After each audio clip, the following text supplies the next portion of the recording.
was expecting to be detained. But you're now seeking the help of the American government to go home. No comments.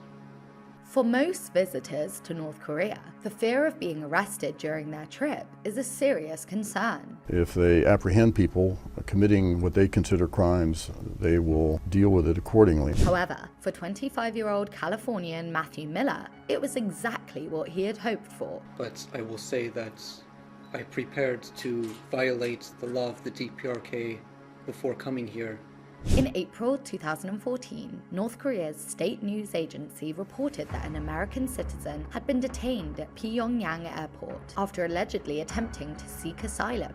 In a country where independent media does not exist, verifying the truth was nearly impossible. But according to Miller, North Korea's version of events was surprisingly accurate. I deliberately committed my crime. I have already admitted my guilt and apologized to the government of the DPRK, and I have been asking for forgiveness. Before landing in Pyongyang on a flight from China, Miller intentionally destroyed his tourist visa. 2 weeks later, he was removed from his hotel and formally detained. Were you expecting to be detained as long as you have been? Yes. Experts on North Korea believed Pyongyang would seize the opportunity to use Miller as leverage in its standoff with the United States. I've been requesting help for a long time, and there has been no movement from my government. I've also written the letter to my president with no reply. So for this reason, I am disappointed in my government. However, Miller insists it took considerable effort on his part to convince the authorities to arrest him. Good treatment.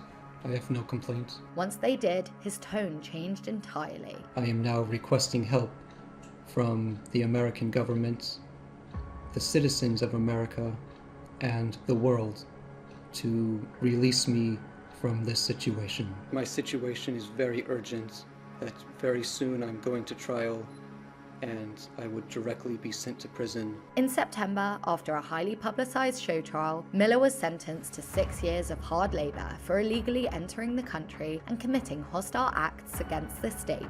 They need to quickly make movement because there's not much time. Miller claims his true intention was to simply learn firsthand what North Korea was like.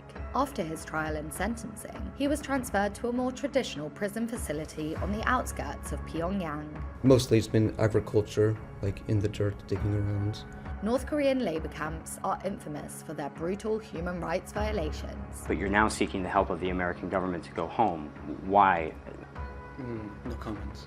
Finally, in November 2014, after months in captivity, the US government secured his release.